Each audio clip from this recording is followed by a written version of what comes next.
আলহামদুলিল্লাহ রবিল আলমিন আসসালামু আলা আশরাফিল আম্বিয়া ওয়াল মুরসালিন। সুপ্রিয় দর্শক, এক ভাই জানতে চেয়েছেন রাসূল সাল্লাল্লাহু আলাইহি ওয়াসাল্লামের মুখনিসৃত হাদিসের সংখ্যা কত। সেই ভাইকে সেই ভাইকে উদ্দেশ্য করে বলতে চাই যে আসলেই সুনির্দিষ্টভাবে রাসূল সাল্লাল্লাহু আলাইহি ওয়াসাল্লামের মুখনিসৃত হাদিসের সংখ্যা কত সেটা মুহাদ্দিসিনে কেরামগণ অবগত নন।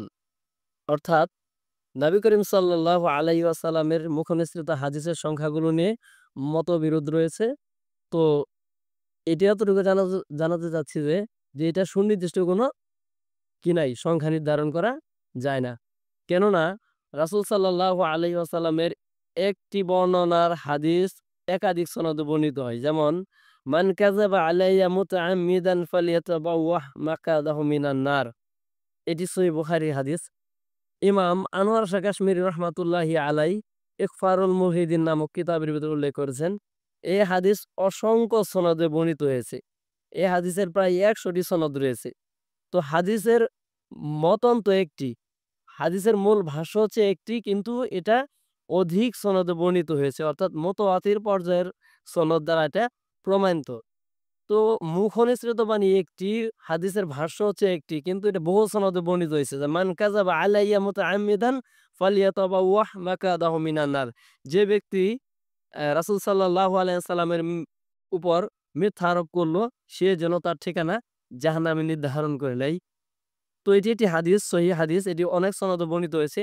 হাদিস তো একটি, ভাষ্য একটি, কিন্তু ১০০ সনদে বর্ণিত হওয়ার কারণে এটি উলুমুল হাদিসের বেত্তাদের মতে এটি ১০০টি হাদিস।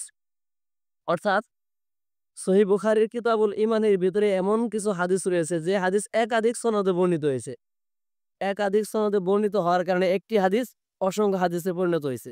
যেমন ইন্নামাল আমালু বিন্নিয়াত, এই হাদিসটি যদি ১০টি গ্রন্থ বর্ণিত হয় তাহলে এটি ১০টি হাদিস। যদি এটি ৪০টি গ্রন্থে বর্ণিত হয় তাহলে এটি ৪০টি হাদিস।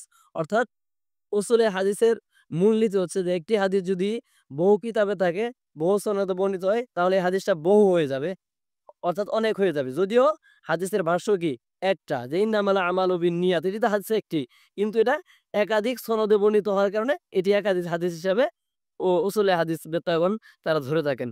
এজন্যই রাসূল সাল্লাল্লাহু আলাইহি ওয়াসাল্লামের হাদিসের সংখ্যা সুনির্দিষ্টভাবে মুহাদ্দিসিনে কেরামগণ উল্লেখ করতে পারেন না, যার কারণে আমরাও সে বিষয়ে অবগত নই। তো আরেকটি বিষয়, যে কেন সাহাবায়ে কেরাম এটি নির্ধারণ করতে পারলেন না? এটি নির্ধারণ না করার আরেকটি কারণ হচ্ছে যে আল্লাহ রাসূল সাল্লাল্লাহু আলাইহি সাল্লামের নিকট যখন কোন সাহাবী যেত, মরুভূমি থেকে যেত, তখন তারা একটি হাদিস শুনতো। শোনার পর সেই হাদিস নিয়ে তারা অন্য কোথাও চলে যেতেন। এরকমভাবে আরেকজন সাহাবী আসতো, আরেকটা হাদিস শুনতো। আর এরকমভাবে আরো যারা আসতো তারা শুনতো। শোনার পরে তারা পৃথিবীর যেকোনো প্রান্তে, প্রান্তে তারা এই হাদিসগুলো নিয়ে তারা চলে যেত।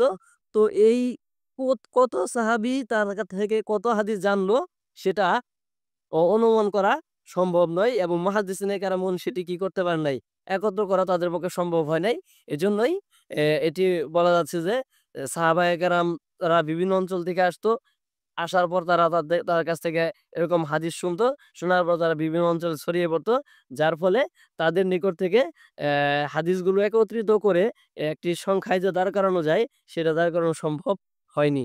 যার বদৌলতে মুহাদ্দিসিনে কেরামগণ তারা সে বিষয়টি জানতে পারেননি। অর্থাৎ রাসূল সাল্লাল্লাহু আলাইহি ওয়াসাল্লামের হাদিস সুনির্দিষ্ট না হওয়ার এটি অন্যতম কারণ, যে বিভিন্ন রকমের সাহাবী বিভিন্ন স্থান থেকে আসতেন। আসার পর তাদের থেকে হাদিস শুনতেন। হাদিস শোনার পর তারা আবার তাদের অঞ্চলে চলে যেতেন। তাদের নিকট থেকে যে হাদিসগুলো জড়ো করবে, একত্রিত করার এ সুযোগ কারো হয়নি। এজন্য হাদিসের সুনির্দিষ্ট কোনো সংখ্যা নির্ধারণ করা সম্ভবপর হয় না।